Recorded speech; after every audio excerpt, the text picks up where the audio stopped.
नमस्कार, मी श्रद्धा शिर्के. वारी पंढरीची या आपल्या कार्यक्रमात तुम्हा सगळ्यांचं मनापासून स्वागत.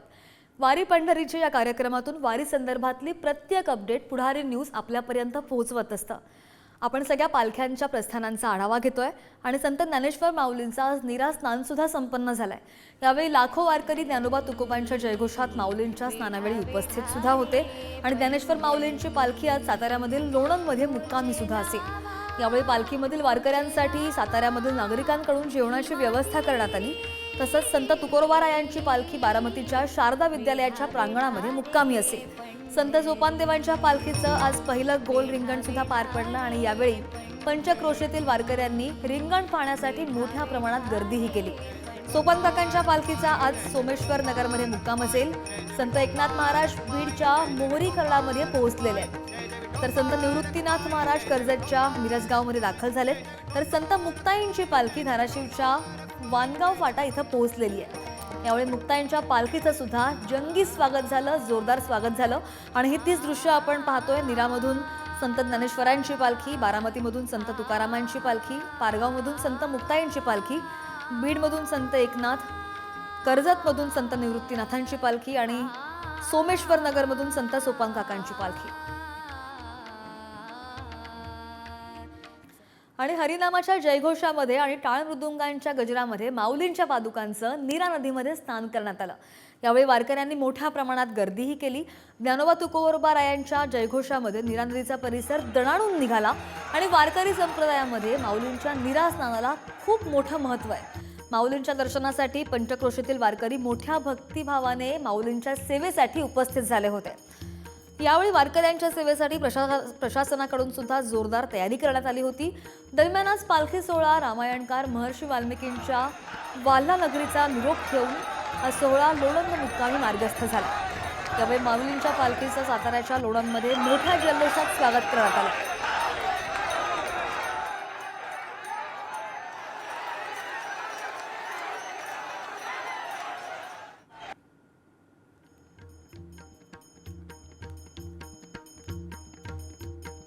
माऊलींच्या पादुकांचं नीरास्नान होतानाची दृश्य आणि हजारो वारकऱ्यांची गर्दी सुद्धा ही पालखी आपण पाहतोय नीरामधून. तर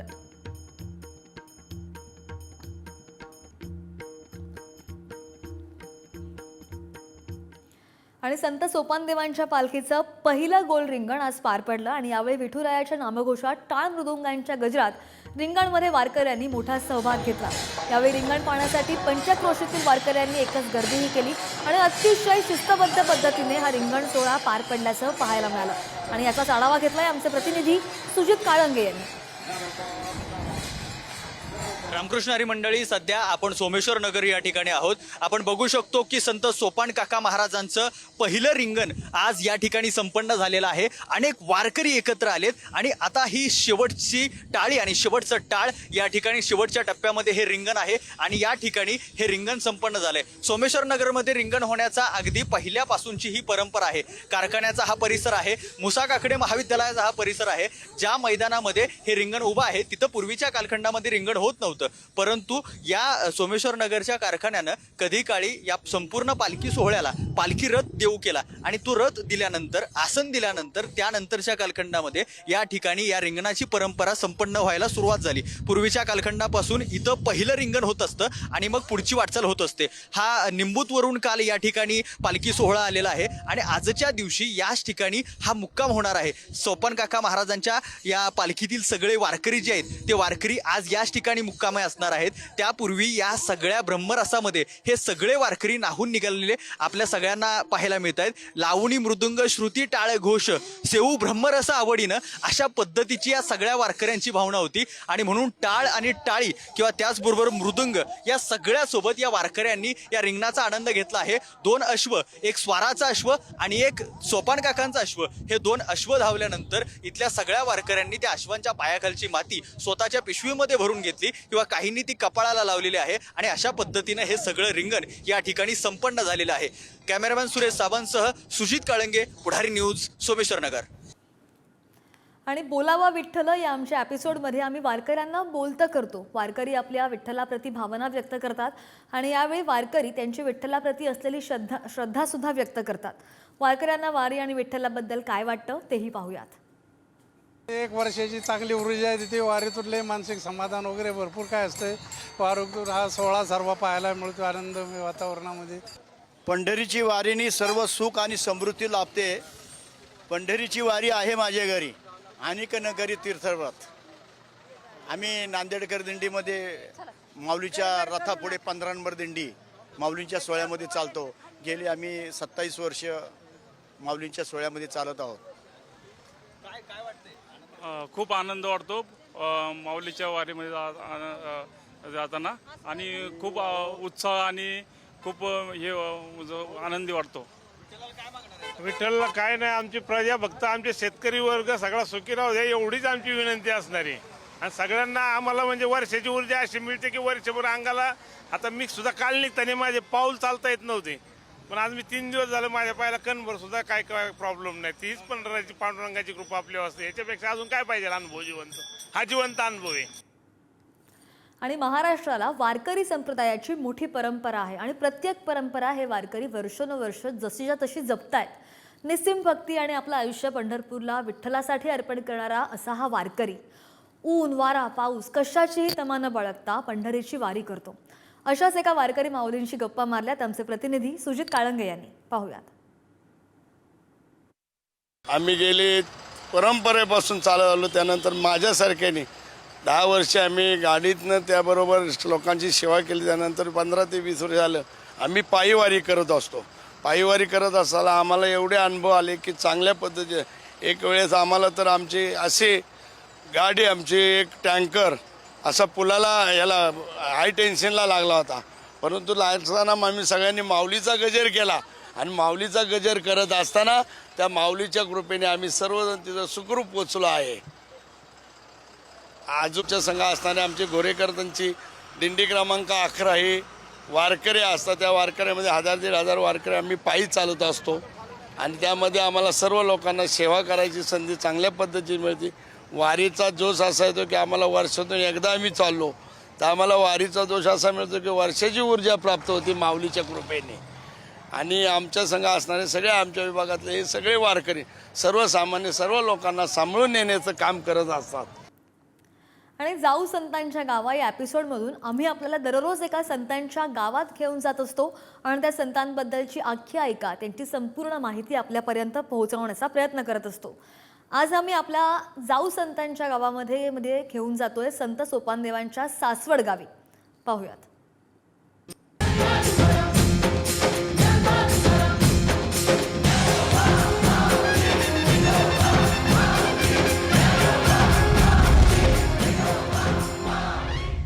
रामकृष्ण हरी मंडळी, निवृत्ती ज्ञानदेव सोपान मुक्ताबाई या 4ही भावंडांची भावंड भावना संपूर्ण महाराष्ट्राला परिचित आहेत. भावकी भावकीपासून गावकी गावकीपर्यंत या संतांचा दरवळ सातत्यानं होत राहिलाय. पण या संतांची गावं किती दरवळलेली असतील हे आपण जाऊ संतांची या गावा या सेगमेंट मधून जाणून घेत आहोत. ही विशेष मालिका सातत्यानं आपण ऐकत आहोत, संतांच्या गावी जात आहोत. अगदी अशाच पद्धतीनं आज आपण आलो आहोत संत सोपान काका.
वारकरी त्याला गणेश वृक्ष असं म्हणतात.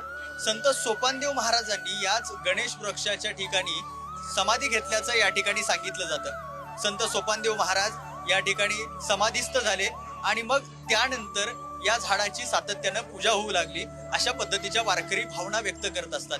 या झाडाला गणेश वृक्ष म्हटलं जातं. याचं कारण असं आहे की वारकऱ्यांचं अशी भावना आहे की या झाडाच्या बुंद्यावर स्वयंभू गणेशाचं दर्शन त्यांना होत असतं.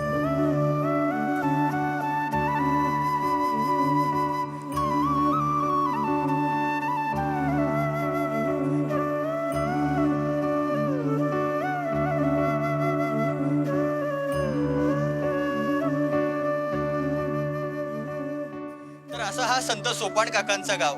सोपान काकांच्या सहवासानं इथलं प्रत्येक ठिकाण हे पुण्यमय झालं आणि म्हणून आजही संत सोपान काकांची सेवा या गावामध्ये सुरू आहे. साधारण 125 वर्षांपूर्वी गोसावी काकांनी सुरू केलेली सोपान काकांची पालखी आजही इथून पंढरपूर पर्यंत जाते आणि वारकरी त्याच्यामध्ये सामील होत आनंद घेतात.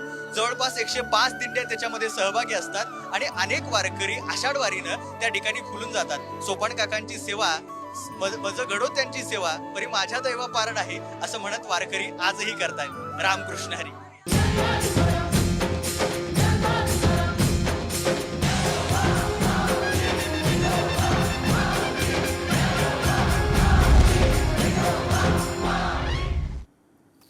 तर आपण पाहिलं की संत सोपानदेवांच्या पालखीमध्ये 105 दिंड्यांचा सहभाग असतो आणि संत सोपानदेवांच्या समाधीला तब्बल 725 वर्ष पूर्ण झाली आहेत.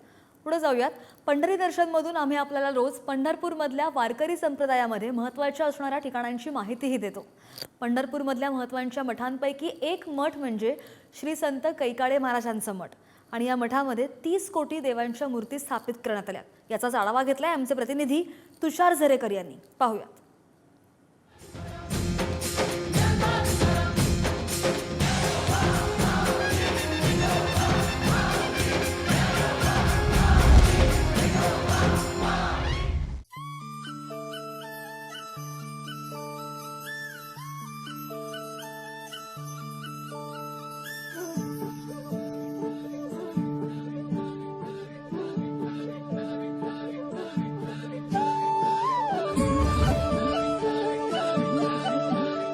विठ्ठलाचं दर्शन घेतल्यानंतर भाविकांना ओढ लागते ती म्हणजे श्री संत कैकाडी महाराज मठाची. नक्की या मठामध्ये आहे तरी काय आणि या मठामध्ये एकंदरीत ह्या मठाची स्थापना कशी झाली, एकंदरीत या मठाचा इतिहास काय आपण थेट जाणून घेणार आहोत कैकाडी महाराज यांचे वंशज किशोर महाराज यांच्याकडनं. रामकृष्ण हरी. श्री संत कैकाडी महाराज यांचं मूळ नाव राजाराम, कारण त्यांचा जन्म रामनवमीच्या दिवशी झाला म्हणून. आयुष्यभर त्यांनी एक प्रण केला होता की विठ्ठलाची भक्ती आणि समाजसेवा, आणि त्याच्यातूनच त्यांच्या उत्तरार्धामध्ये ज्यावेळी त्यांनी ठरवलं की आपल्या भक्ती आपण जी केली, जी समाजसेवा केली, ही आपल्याला विठ्ठल चरणी अर्पण करून आपला उत्तराधार जीवनाचा हा विठ्ठलाच्या भक्तीत आणि त्यांच्या सेवेतच घालवायचा आहे. म्हणून त्यांनी पंढरपूरला आल्याच्या नंतर ह्या मंदिराचं एक संकल्पना ठेवली की मंदिर एक असं करायचं की जिथे देवदर्शन तर असेलच, पण समग्र भारतामधील समग्र संतांचा गौरव जिथे केला जाईल.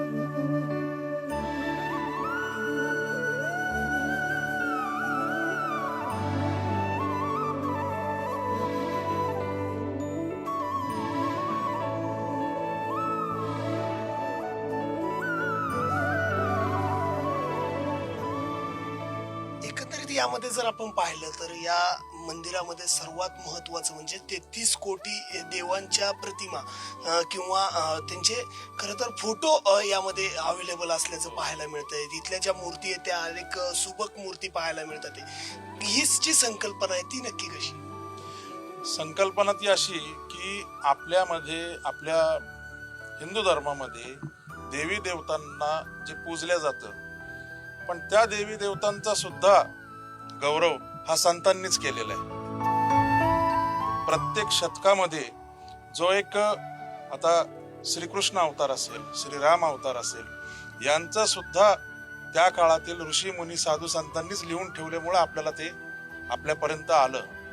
म्हणूनच देवांचाही पूजा अर्चा करता करता संतांचाही गौरव झाला पाहिजे, कारण त्या संतांमुळेच आपल्याला हे सगळं इतिहास, शतकानुशतकाचा युगानुयुगांचा इतिहास हा संतांमुळे, साधू ऋषीमुनींमुळे कळाला.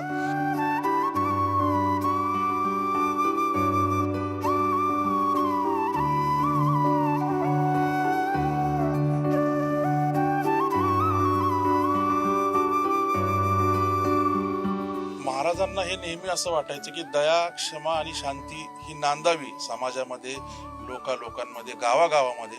का तर त्यांनी त्यांच्या बालपणात किंबहुना वाढत्या वयामध्ये त्यांनी इंग्रजांचा जो जुलमी एक अधिकार, जो एक राजवट अधिकार जो पाहिला होता, रजाकारीचा काळ पाहिला होता, त्याच्यानंतर विश्व युद्ध जे होतं, वर्ल्ड वॉर सेकंड, ती त्यांनी पाहिली होती, वाचली होती. त्यामुळे युद्धामुळे समाजाचं आणि मानवतेचं, मानव जीवनात हे डिस्ट्रक्शन म्हणजे नुकसानीचंच आहे. त्याच्यामुळे त्यांनी सांगितलं की मानवांनो माणुसकीला जागा, जरा माणसात मिळून वागा. हे त्यांचा एक संदेश होता की तुम्ही देव होऊ नका, संत होऊ नका, तुम्ही महाराज साधू होऊ नका, पण कमीत कमी माणसं तरी चांगले व्हा. जसं तुकाराम महाराजांचा एक अभंग आहे, त्याच्यात एक ओळ आहे, देव रोकडा सज्जनी. जो सज्जन आहे त्याला देव रोकडा आहे. म्हणून त्यांचा एक असा नेहमी संदेश असायचा की अन्न, वस्त्र, निवारा, त्यांना अन्नदान, आणि त्याच्यानंतर म्हणजे दया, क्षमा, शांती, याच्यानंतर सर्वात जास्त त्यांनी भर दिला असेल की अन्नदानावरती. ही कुपोषित बालकं असतील किंवा कुपोषित, आता कधी दुष्काळ पडला तर ओला दुष्काळ, नाही तर अतिशय उन्हामुळे, कडाक्याच्या उन्हामुळे दुष्काळ हा व्हायचा किंवा पाऊस न पडल्यामुळे. मग हे गाडगे महाराजांनी आणि संत कैकाडी महाराजांनी अन्नदानावरती खूप महत्व दिलं, त्याला खूप महत्व दिलं, आणि त्या अन्नदानावरती भर देऊन त्यांनी समाजकार्य केलं. अन्नदानाच्या माध्यमातून, कीर्तनाच्या माध्यमातून थोडक्यात समाज प्रबोधनाचं काम केलं.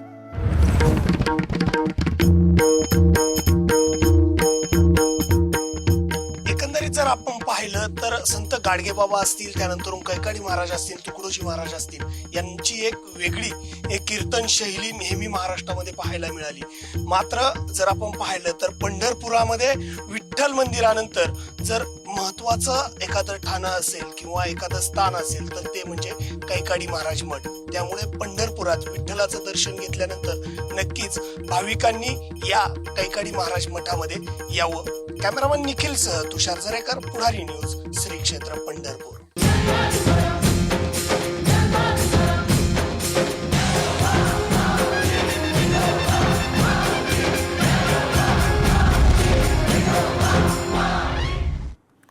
आणि आपण पाहिलं की आषाढीमध्ये वारकरी जे आहेत ते या कैकाडी महाराजांच्या मठामध्ये विसावा घेतात आणि या मठामध्ये 30 कोटी देवांच्या मूर्तीसुद्धा आहेत. आषाढी वारीच्या पार्श्वभूमीवर महाराष्ट्र सरकारच्या वतीनं आरोग्याची वारी पंढरीच्या दारी हा उपक्रम राबवण्यात येतो आणि यावेळी उपक्रमातील आरोग्य दूतांशी संवाद साधलाय आमचे प्रतिनिधी सुजित काळंगे यांनी. पाहूया. मंडळी, सध्या पंढरीची वारी सुरू आहे, वारकऱ्यांची वारी सुरू आहे, टाळकऱ्यांची वारी सुरू आहे, त्याचबरोबर महाराष्ट्र शासनाच्या आरोग्य सेवकांची सुद्धा वारी सुरू आहे. त्या वारीचं नाव आहे आरोग्याची वारी पंढरीच्या दारी. त्यामध्ये आरोग्य सेवक जे आरोग्य दूत म्हणून वारकऱ्यांपर्यंत पोहोचत आहेत, त्यांच्या समस्या जाणून घेत आहेत आणि त्या सोडवत आहेत, असे आरोग्य सेवक आपल्यासोबत आहेत. या आरोग्य दूतांना आपण त्यांच्या असणाऱ्या वेगवेगळ्या गोष्टी आणि त्यांचा प्रवास कसा हे जाणून घेऊया. जावेद मुलानी आपल्यासोबत आहेत. जावेदजी, काय सांगाल, कसा अनुभव आहे? आपण आता आज बघतोय संपूर्ण महाराष्ट्र विठ्ठलाच्या भेटीसाठी आतुरलेला आहे. संपूर्ण वारकरी त्यांच्या भेटीच्या दिशेने ओढ लागलेली आहे त्यांना. अशा वेळेस रस्त्यावरून जात असताना सगळे लोक त्यांची सेवा करत असतात. मग आरोग्य विभागाचाही त्याच्यामध्ये सहभाग असावा. यामुळे आपल्या राज्याचे आरोग्यमंत्री नामदार तानाजी सावंत सर यांनी या 2 वर्षापासून हा उपक्रम चालू केला आहे. यामध्ये आरोग्य दूत म्हणून आरोग्य सेवक सहभागी करून घेतले आहेत. मी इतर जे आरोग्य सेवक आहेत त्यांच्याकडे जातोय. नेमकं काय जाणवतं किंवा कसे अनुभव येतात या सगळ्या? खूप छान येतात. ही आमची पहिलीच वारी असल्याने यामध्ये अनुभव खूप छान येतात. वारकऱ्यांशी आम्ही डायरेक्ट संवाद साधला जातो. त्यांची सेवा आमच्या हातून घडते. जसं की प्राथमिक उपचार देणं हे आमचं प्रथम कर्तव्य. ॲम्ब्युलन्स येईपर्यंत आम्ही प्राथमिक उपचार त्या वारकऱ्याला देत असतो आणि त्यातनं त्यांची सेवा घडत असतो. ईश्वरचरणी हीच आमची प्रार्थना की अशी सेवा मनोभावे आमची घडत राहो. आरोग्य सेवक, संतांचे दूत म्हणून तुम्ही खरं तर या ठिकाणी होता. एखादा अनुभव जो लक्षात राहिला वगैरे? आता कसं आहे, या ठिकाणी महाराष्ट्र शासनाचा जो उपक्रम आहे आरोग्य विभागाचा आणि त्याच्या अंतर्गत जिल्हा परिषद येथील आमचे DHO सर आदरणीय देसाई साहेब, त्याचप्रमाणे उपसंचालक राधाकृष्ण पवार आणि बॅच क्रमांक 56चे आम्ही या ठिकाणी प्रशिक्षणार्थी आहोत. आम्हाला या ठिकाणी जी सेवा करण्याची संधी मिळली त्याबद्दल आम्ही सर्व आरोग्य दूत हे प्रशासनाचे आभारी आहोत. या ठिकाणी सर्व लोक विठ्ठलाची सेवा करीत असतात, विविध माध्यमातून वारकऱ्यांची सेवा करीत असतात.